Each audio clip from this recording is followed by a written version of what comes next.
Sallallahu ala Muhammad Sallallahu alaihi wasallam. Udah pernah mimpi ketemu Rasulullah belum, Ibu? Belum. Mimpi suami? Udah. Kok bisa mimpi suami? Kangen ya? Udah mimpi calon belum, Dek? Belum ya? Kok bisa kita mimpi seseorang? Karena kita cinta kepadanya. Kita sayang kepadanya. Karena belum tumbuh sayang yang kuat di dalam kalbu, sulit mimpi. Tapi nggak usah khawatir. Orang dalam keadaan sadar merindukan Rasulullah lebih tinggi daripada orang yang merindukan Nabi dalam tidur. Maka rindukanlah Nabi dalam keadaan sadar.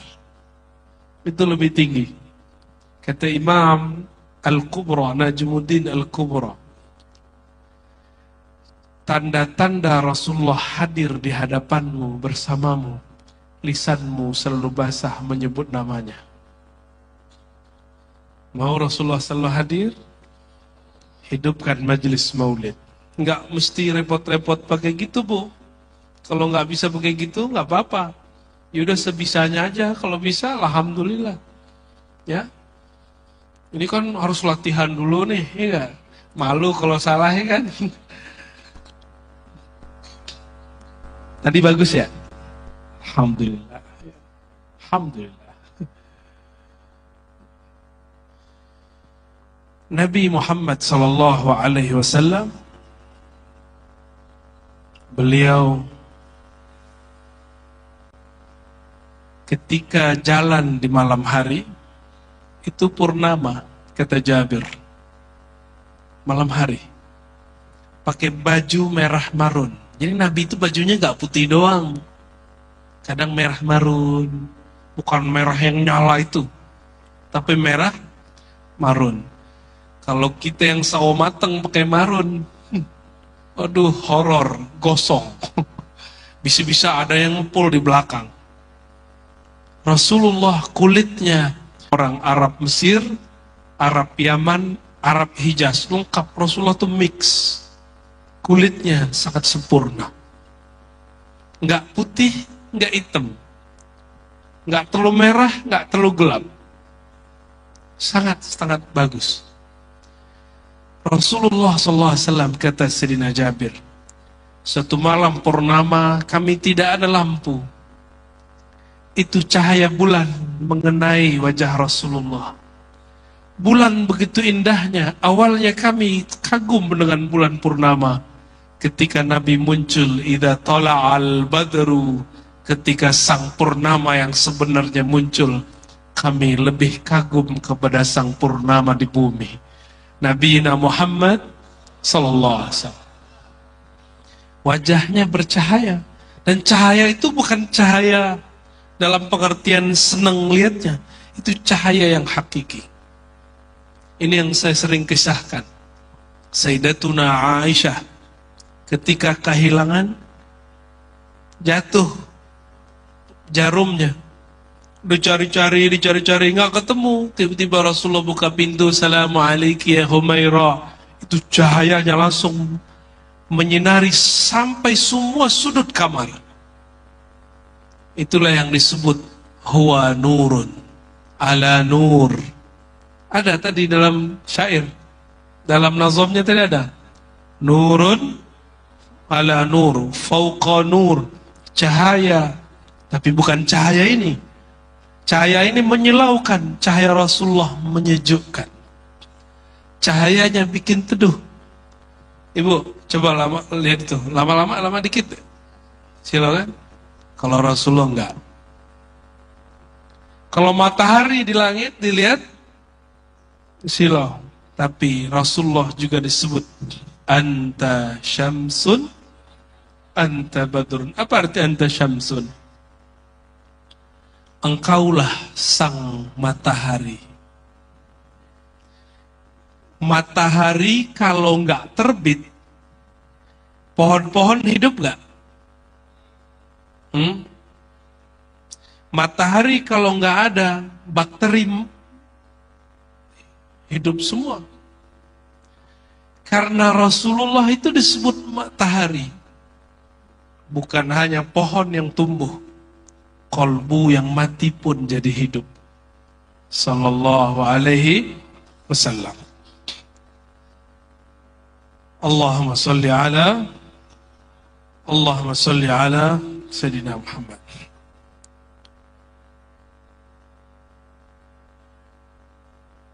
Sudah, Pak?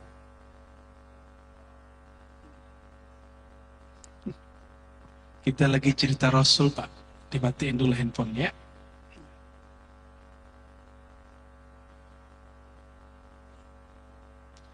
Nabi Muhammad SAW, ketika beliau ditantang oleh orang-orang Mekah, Muhammad, jika engkau betul Rasulullah, itu bulan coba belah. Coba kalau Ustadz Hafiz digituin gimana, Ustaz? Ente bener Ustadz nggak? Belah lampu, gitu. Berani. Rasulullah terima. Akhirnya Rasulullah ambil bulan. Turun ayat itu. Surat Al-Qamar. Iqtarabatis sa'atu wansyaqqal qamar. Kiamat sudah dekat. Telah terbelah bulan. Wansyaqqal qamar. Yang sebenarnya qamar siapa? Tadi qamar artinya apa qamar? Bukan emas. Ya, bukan suaminya ibu. Kan ada yang namanya qamar. Pak Komar, mana Pak Komar? Pak Komar angkat tangan. Waduh, aduh dua. Itu suaminya, istrinya bingung tuh. Komar yang mana yang pulang tuh ya? Baik, apa arti qamar? Rasulullah belah bulan. Kok bisa? Karena bulan tunduk kepadanya. Bulan tunduk kepada Rasulullah SAW. Adapun matahari, Nabi SAW para sahabat perang. Lagi perang, nggak sempat sholat. Sayyidina Ali karramallahu wajhah minta kepada Rasulullah, "Wahai Rasulullah, tahan matahari." Itu yang berani ngomong itu cuma Sayyidina Ali. Ya, saya pun kalau ketemu Rasul nggak berani ngomong gitu, nggak sopan, Pak. Pak RW kayaknya berani deh ya. Nabi tunjuk matahari, diam sebentar aja. Betul mataharinya nggak jadi terbenam. Kira-kira siapa Rasulullah itu? Dialah yang sebenarnya matahari. Maka matahari yang itu cuma tiruan dari matahari Rasulullah SAW. Yang kena cahaya Rasulullah pasti hidup, hatinya hidup, bahkan badannya hidup. Suatu kali sahabat perang, tombak ngenain betisnya, kebelah betisnya. Coba bayangin, betis kebelah. Kebayang nggak, Bu? Betisnya kebelah, darahnya ngalir, begitu. Datang kepada Rasulullah, Nabi coba baca Bismillah. Kembali nggak ada darah dan nggak ada bekas yang berarti, dikit aja bekasnya. Kenapa? Jangankan itu, mataharinya patuh, apalagi cuma darah. Ya, apalagi cuma darah. Nabi Muhammad SAW, ini semua khasais Nabi, kekhususan Nabi SAW. Ketika beliau, Nabi dulu ada jamban nggak, Bu? Zaman itu nggak ada WC kayak di rumahnya Pak RW, itu bid'ah itu. Ya. Nggak ada di zaman Rasul ya. WC dalam rumah nggak ada ya. Ada dulu Rasulullah buat sendiri, buat kayak selang. tapi dari pohon kurma dilobangi. Ini jarang dipakai. Rasulullah Shallallahu Alaihi Wasallam keluar dengan Jabir. Sampai di satu kampung, jadi Nabi ini suka belusukan, tapi bukan untuk pemilu, karena beliau nggak perlu dipilih. Masuk ke kampung, tiba-tiba beliau ingin buang air kecil. Itu bumi senang kalau dapat air seni Rasulullah SAW. Ya, bumi yang dapat air seni Rasulullah itu bumi yang akan berbangga. Kita kira tanah itu nggak bergerak ya, itu bergerak loh, hati-hati. Buktinya di Palu belum lama ini 2 kampung ditelan oleh bumi. Ya kata orang ahli geologi ini tuh ya usuran ente lah ya. Itu pandanglah dengan ilmu kalian. Tapi secara ilmu ma'rifatul Rasul, Nabi melihat bumi itu bergerak. Nabi Muhammad kemudian pergi ke setempat, tapi nggak ada hijab, penghalang. Nabi ini pemalu. Cari tempat, kok kelihatan dari kiri kanan depan. Maka beliau lihat-lihat apa yang bisa menutupi beliau. Udah capek jalan, ya udah, karena udah jauh jalan, dilihat ada pohon-pohonnya dipanggil. Ibu bisa gitu nggak? Pohonnya dipanggil, wahai pohon, ta'ali, sinilah engkau. Dan pohonnya bergerak. Coba kalau orang begitu ada hari ini, pasti disembah. Makanya Rasulullah tidak ada di Indonesia. Kalaupun ada, pasti gaduh, pasti nabi palsu. Pasti nabi palsu. Orang kayak dukun-dukun cuma bisa ngembus-ngembus air aja, mujarab sekali, ceritanya sekampung. Benar nggak? Gimana kalau orang kayak Rasulullah ada di Indonesia? Mungkin Rasulullah disembah.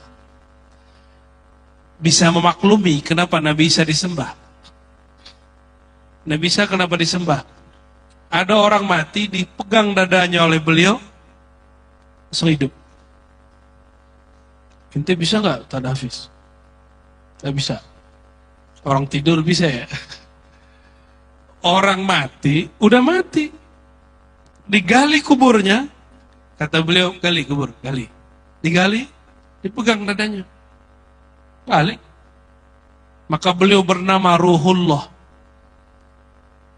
Tapi Ruhullah sebenarnya Nabi Muhammad SAW. Maka ruh siapakah yang saat itu beliau hadirkan? Ruh Ahmad. Kalau nggak bisa dia ngidupin. Itu yang terjadi pada Syekh Abdul Qadir Jilani. Ketika beliau hendak mau makan, dia dengar anak-anak yang ternyata anak dari Sahibul Bait. Bahwa si anak ini bilang, ayamku, ayamku, ayamku. Kata si bapak, itu di depan Syekh Abdul Qadir Jilani. Udah mau dimakan, ngamuk-ngamuk. Akhirnya dipanggil tuh anak Mas Syekh Abdul Qadir, sini kalian. Didoain, bismillah. Jadi ayam lagi. Tapi Syekh Abdul Qadir ahli tauhid, murid-muridnya ahli tauhid. Karena ahli tauhid mereka tidak nyembah Syekh Abdul Qadir Jilani. Jadi semua mukjizat umat Nabi terdahulu, mukjizat nabi-nabi terdahulu itu nyampe di umat Nabi Muhammad cuma keramat biasa. Ini hebatnya umat Nabi Muhammad SAW. Ada nabi jalan di atas air, ada nabi belah air, benar nggak? Wah itu mah banyak di Indonesia. Nabi yang bisa jalan di atas air, nabi siapa? Gak usah deh nabi itu, nabi yang belah air aja deh. Nabi Musa, hafal ya. Kalau belah air kan ribet, mending jalan di atas air. Nabi yang jalan setelah air itu Nabi Khidir, gurunya Nabi Musa. Selama ini gak ngeh ya. Mukjizat Nabi Khidir jalan di atas air, bahkan hidup di dalam air. Jadi Nabi Khidir itu nggak punya insang, tapi kalau masuk air nggak mati. Kenapa? Karena beliau pernah meminum ma'ul hayah, air kehidupan. Dulu beliau dan Zulkarnain. Ada namanya Zulkarnain di sini? Halo Pak Zulkarnain, Mas Zulkarnain. Oh ini di, ya. Hidungnya hidung Habib kayaknya ya. Wajahnya enggak sih. Zulkarnain, Qarn itu artinya tanduk, maksudnya punya kekuasaan timur dan barat. Dengar kabar bahwa di penjuru negeri yang tidak ada lagi orang tinggal di sana, itu ada satu telaga air kehidupan. Nyampe di Indonesia nama komplek ya, Telaga apa gitu ya. Iya, Telaga Bestari. Itu nama dari telaga air kehidupan yang siapa meminumnya umurnya panjang, kecuali dia minta mati. Zulkarnain punya misi ingin menyatukan alam semesta, maka dia ingin minum air itu. Siapa yang mengabarinya? Nabi Khidir. Tuh, Nabi Khidir lagi. Nabi Khidir waktu itu sebagai penasihat Zulkarnain. Jalanlah mereka bawa pasukan. Sampailah di satu negeri yang gak ada lagi penduduk. Di situ banyak telaga. Kata Zulkarnain, Khidir, jangan-jangan ini tempatnya. Kata Nabi Khidir, bukan. Sono lagi jauh. Ah, masa sih? Kayaknya ini. Enggak. Akhirnya Nabi Khidir lanjut jalan, Zulkarnain minum telaga yang di situ. Dan semua pasukannya. Ternyata yang boleh ke sana cuma satu orang. Nabi Khidir. Nggak tahu tuh Nabi Khidir suruh mandi, berenang, saya nggak tahu ya. Yang penting dia minum ma'ul hayah. Dan ini riwayatnya ada. Minumlah Nabi Khidir ma'ul hayah. Itulah kronologisnya. Kenapa Nabi Khidir umurnya panjang. Ma'ul hayat. Hayat, kehidupan. Semua yang hidup di alam semesta itu bersumber dari hayat baginda Nabi Muhammad SAW. Makanya Allah bersumpah dalam Al-Quran, la'amruka, demi umurmu, demi hayatmu hai Muhammad. Satu-satunya Nabi yang mana Allah bersumpah dengan hayatnya. Nggak ada Nabi kecuali hanya Nabi Muhammad SAW. Nggak ada, satu pun nggak ada. Tidak ada Nabi yang Allah bersumpah dengan zat mereka kecuali Nabi Muhammad SAW. La'amruka bisa diartikan demi zatmu hai Muhammad. Nabi bersumpah, Allah yang bersumpah. Jika Allah bersumpah dengan umur Nabi Muhammad, umur Nabi itu banyak. Ada umur nur, umur cahaya. Ada umur ruh, lebih tua lagi.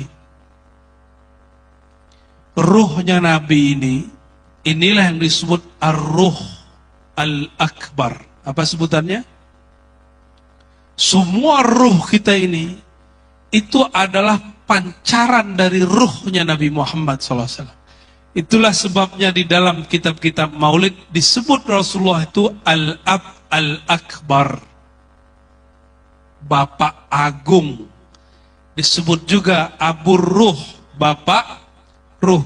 Maka ruh kita ini semuanya bersaudara. Itu yang disebut di Quran, innamal mu'minuna ikhwah. Orang beriman itu bersaudara. Apa yang bersaudara? Ruhnya kita. Ruhnya saya, ibu, nggak laki, nggak perempuan. Yang laki perempuan, tubuh fisik. Tubuh fisik, laki perempuan. Ruh kita, tidak laki, tidak perempuan. Allah hembuskan ruh.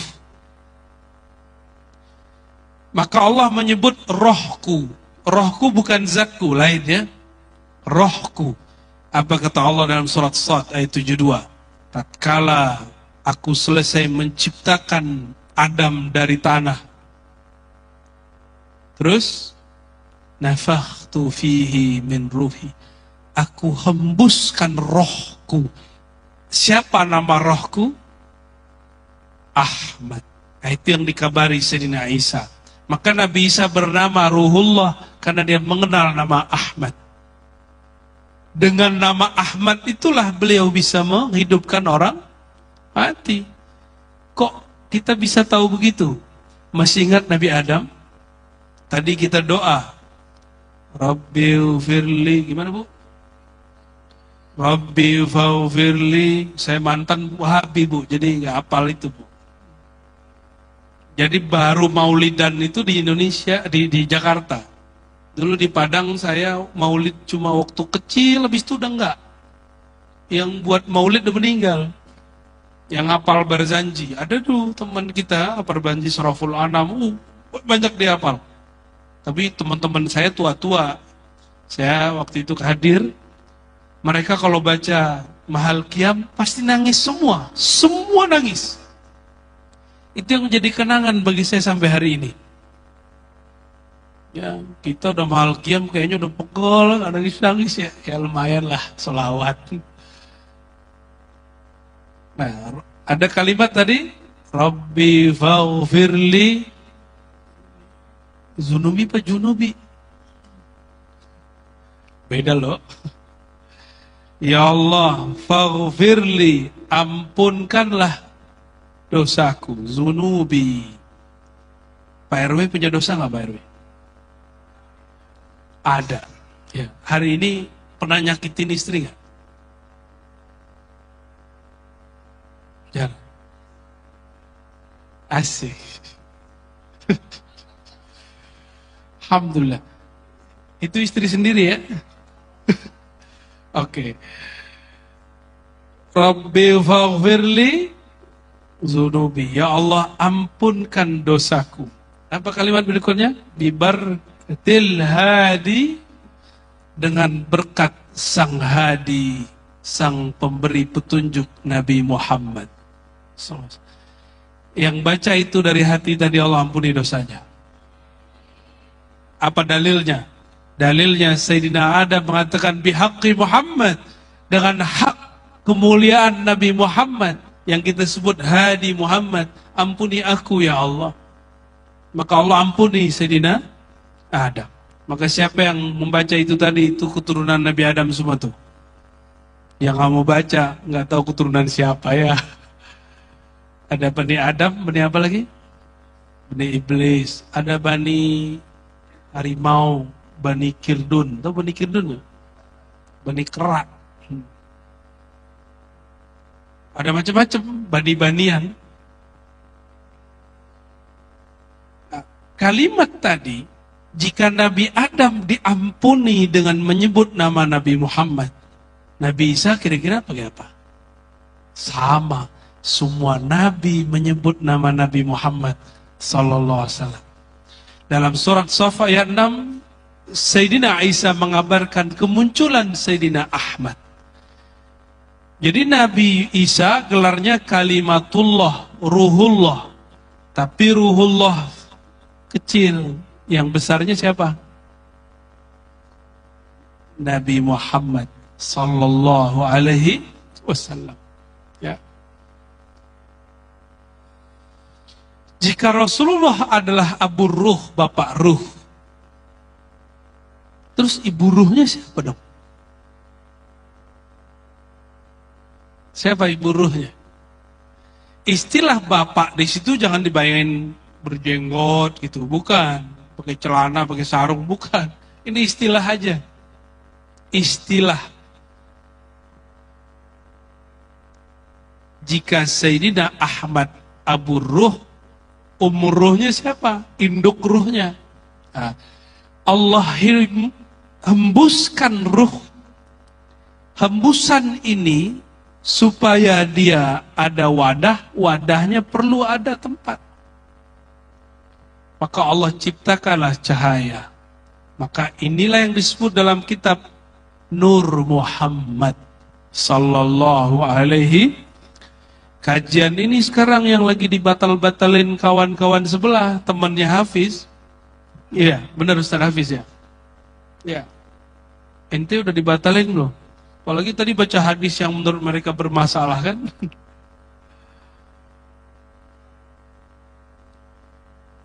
Jadi hembusan itu perlu. Allah ciptakan wadahnya, itulah cahaya. Maka cahaya itu kan jadi wadah ruh. Sebagaimana seorang ibu menjadi wadah benih anaknya, disebutlah sang cahaya itu ummur ruh.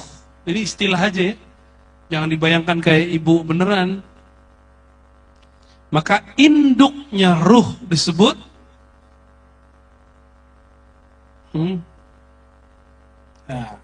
Muhammad sallallahu alaihi wasallam. Ada yang membalik, ummur ruhnya Ahmad, abur ruhnya Muhammad. Itu istilah-istilah aja supaya orang gampang faham. Ya. Barulah kita faham jika tubuh ini dari ibu tapi benihnya dari ayah. Benar gak? Dan puncaknya nanti di akhir Sayyidina Adam dan Sayyidatuna Hawa, Siti Hawa. Kalau tubuh bernasab, ruh ada nasab gak? Ada nasabnya. Ruh nasabnya kepada ruh Ahmad. Nur yang ada di kolbu nasabnya kepada Nur Muhammad sallallahu alaihi wasallam. Jadi ngaji begini boleh gak? Bid'ah gak? Enggak, justru itu memudahkan cara faham. Memudahkan cara faham. Saya mau tanya, cahaya itu memancarkan bukan? Ya, memancarkan. Benar. Ya. Cahaya itu memancarkan. Sumber cahayanya siapa? Cahaya Nabi Muhammad. Sumber cahaya siapa? Allah Subhanahu wa ta'ala. Ini ada ungkapan, ini ungkapan dalam kitab. Tatkala Allah menghembuskan ruhnya, lalu ruhnya masuk ke dalam wadah namanya Nur Muhammad. Allah menilik memandang kepada Nur Muhammad, maka nurnya bergetar, berkeringat. Sebagaimana ketika Nabi naik ke gunung Uhud, Uhudnya bergetar. Cuma karena Uhud tidak berkeringat, hanya mengeluarkan air, maka nur itu kemudian berkeringat. Di bahasa majazi, keringatnya itulah cahaya, memancarkan cahaya. Terbitlah dari cahaya itu 124.000 tetesan cahaya atau pancaran cahaya. 124.000 itu kemudian berwujud dan dia memandang. Bertanyalah Allah, wahai hambaku, alastu bi rabbikum, bukankah aku Tuhan pencipta kalian? Yang pertama menjawab Nur Muhammad sallallahu alaihi, dan ini diakui oleh Imam Ibnu Katsir dalam tafsirnya. Yang pertama menjawab, syahidna, kami bersaksi ya Allah, itu Nabi Muhammad. Tapi Nabi waktu itu bentuknya masih cahaya. Lalu nur-nur semuanya ini, itu sudah ada ruhnya, memandang kepada yang bersaksi. Ada mereka yang kagum, cinta, jatuh cinta kepada yang berkalam. Maka jika nur ini Allah terbitkan menjadi makhluk, dia terlahir sebagai Habib. Ada yang memandang lalu bertanya, siapakah yang membaca itu? Siapakah yang pertama bersaksi itu? Jika dia lahirnya sebagai ulama dan santri. Itu kronologisnya. Maka jumlah nabi ada berapa semua? 124. Itu bukan angka cocok logi. Justru ketika ditanya, kenapa jumlah nabi 124.000? Bukan kurang, bukan lebih. Karena nur yang terbit dari sana 124.000. Dari semua nur tadi itu ada 313 yang paling menonjol. Itulah yang disebut para rasul. Hanya rasul. dari 313 ada 25 cahaya yang sangat kuat. Cahaya terakhir itulah cahaya yang paling lengkap. Itulah yang kemudian disebut para Nabi 25. Yang wajib kita tahu. Coba diwajibkan semua 124.000. Pusing nggak? Saya yakin yang hadir malam ini 25 Nabi aja udah lupa-lupa namanya. Ya, benar. Saya mau tanya, Nabi Soleh, Nabi nomor berapa? Tuh kan? Ada Nabi yang nggak disebut 25, namanya Daniel, Samuel. Dengar? Ntar kasih nama anakmu ya, Samuel. Ya, mau? Nggak mau ya? Ada nabinya Hazqil, tuh nama-namanya aneh-aneh. Ada nabi namanya Syith. Kata orang Cirebon, Nabi Syith pernah mampir. Kata orang Cirebon, ya bisa jadi. Bapak Ibu, lihat jin ya? Pak RW ngeliat jin ya? Lihat jin ya? Pak RW yang ini damai kan Pak RW-nya? Ya. Jin itu aslinya di zaman Nabi Adam itu hidup berdampingan dengan manusia. Jadi kita sama jin tuh kayak ngeri juga tuh. Untung waktu itu Nabi Adam dan keturunannya belum banyak, masih banyak jin dan jalannya nggak napak. Horor nggak tuh? Horor Pak. Tinggalnya di pohon-pohon, di gunung-gunung. Kalau yang punya sayap nginepnya di awan. Tuh horor-horor di zaman itu. Lalu setelah 400 tahun Nabi Adam bertugas di bumi, Allah kemudian menakdirkan lahir anaknya, namanya Syith. Coba, ibu umur 40 udah gak berani hamil kan? Sayyidatuna Hawa umur 400 di bumi, masih hamil. Ya, jangan-jangan dokter salah juga deh. Banyak kawan saya umur 45 ada yang hamil, tapi jarang. Dahulu Nabi Ibrahim punya istri umur 60-70, hamil, dipukul-pukul mukanya. Masa bener sih saya hamil gitu? Umur 60 hamil, gimana ceritanya Bu? Ya, saya ngeliat ibu-ibu aja, bapak-bapak kan gak hamil kan? Tanggung jawab Pak ya. Nabi Syith lahir, Nabi Syith inilah kemudian yang dapat risalah. Sedangkan Habil Qabil nggak ada. Nabi panggil tuh Nabi Syith, Nabi Adam, Syith, ada risalah rahasia untuk. Maka dia bertugas secara rahasia. Apa tugasnya? Membacakan nama Allah dan nama khusus. Nama khusus ini yang dirahasiakan. Keliling alam semesta, termasuk nyampai di kampung Bencongan. Apa nih? Bencongan, Bancian. Kalau bahasa kerennya itu kampung LGBT itu. Ya, namanya nggak ada lagi tuh. Maaf ya Pak RT ya, Pak RW. Nabi Syith lewat Pak. Kalau nggak lewat di sini, nggak kena cahaya doa beliau, itu kita pasti bisa ngeliat jin. Maka ada beberapa wilayah terlarang yang disebut orang tua-tua dulu, itu beneran bukan khurafat. Itu orang bisa hilang di situ. Kenapa? Kata Nabi SAW, jika kamu naik ke gunung, naik ke hutan, jangan pisah-pisah. Jangan mojok, tuh yang suka hiking tuh. Kenapa? Di situ manazilus syayatin, tempat tinggalnya syaitan jin. Banyak yang sudah hilang-hilang di gunung tuh banyak hilang. Baik. Sebenarnya Nabi Syith menutup alam semesta ini supaya kita nggak lihat, itu juga nyebut nama Nabi Muhammad sallallahu alaihi wasallam. Sebagaimana ayahnya minta diampuni menyebut nama Nabi Muhammad sallallahu alaihi wasallam. Tapi mereka ini mintanya yang besar.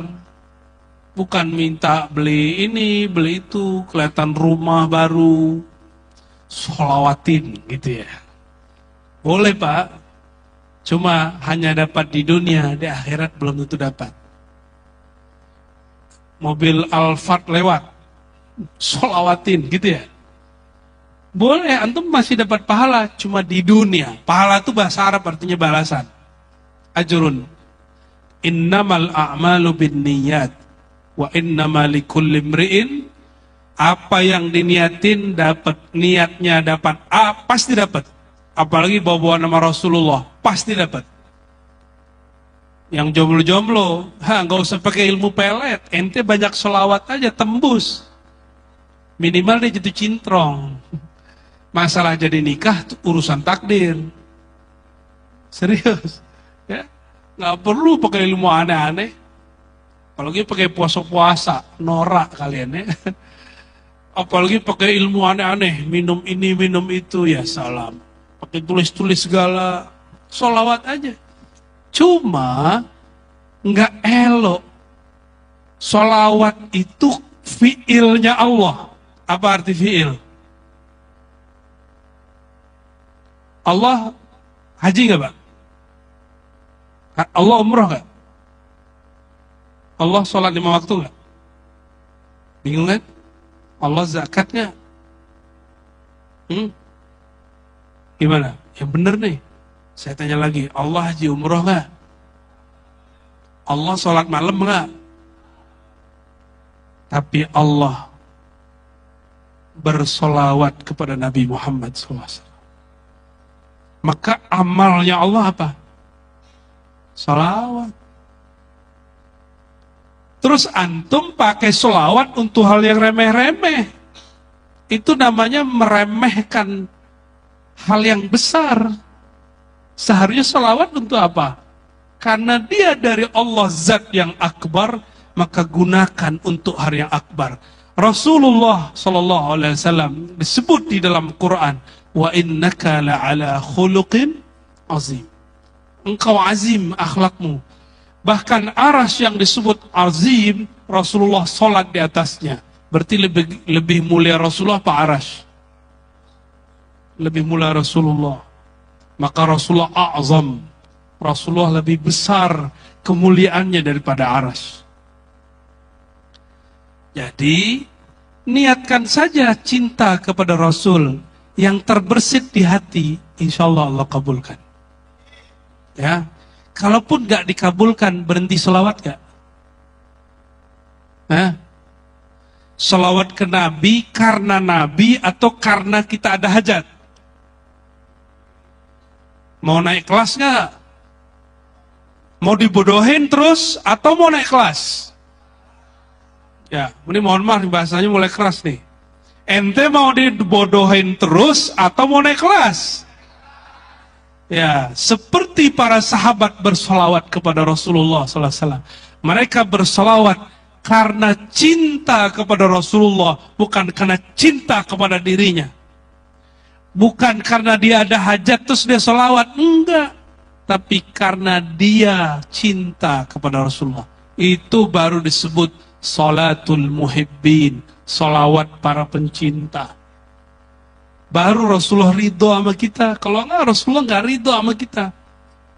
Rasulullah kasih kok. Ente meminta apa aja dikasih. Sebut namanya pasti dikasih. Sebut namanya pasti nggak ada yang nggak dikasih. Cuma sayangnya di akhirat nggak dapat. Di akhirat nggak dapat. Jadi saya menghimbau para asatidz, masyaikh, ayolah sama-sama kita edukasi jamaah, ya. Jangan itu model lama. Model dulu ketika umat ini masih belum islami. Sekarang mereka sudah cerdas-cerdas semua. Ruhnya meminta lebih. Ruh kita minta lebih. Ini kita ulang-ulang terus ya. Ulang-ulang terus. Mau saya dibilang sesat, terserahlah. Tersinggung dengan istilah sholawat onta. Kan yang bikin sholawat, istilah itu bukan saya sebenarnya. Apa-apa, terserah. Yang penting umatnya tambah sadar. Umatnya tambah dewasa. bahwa sholawat kita bukan untuk beli mobil. Tapi kalau karena sholawat ke beli mobil, alhamdulillah, enggak apa-apa. Innallaha wa malaikatahu. Ini tentang fi'il Allah. Sungguh Allah berselawat dan para malaikat kepada Nabi. Nggak ada tuh kalimat sungguh Allah haji dan umrah, nggak ada.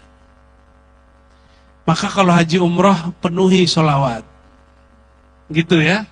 Kalau umrah ada yang mau berangkat setelah ini, penuhi perjalanannya pakai sholawat. Syukur-syukur lagi ziarah ke Raudhah ketemu Rasulullah SAW. Sebenarnya kalau ketemu Rasulullah kan nggak perlu disono. Dalilnya apa? Hadis Abu Daud, kata Nabi,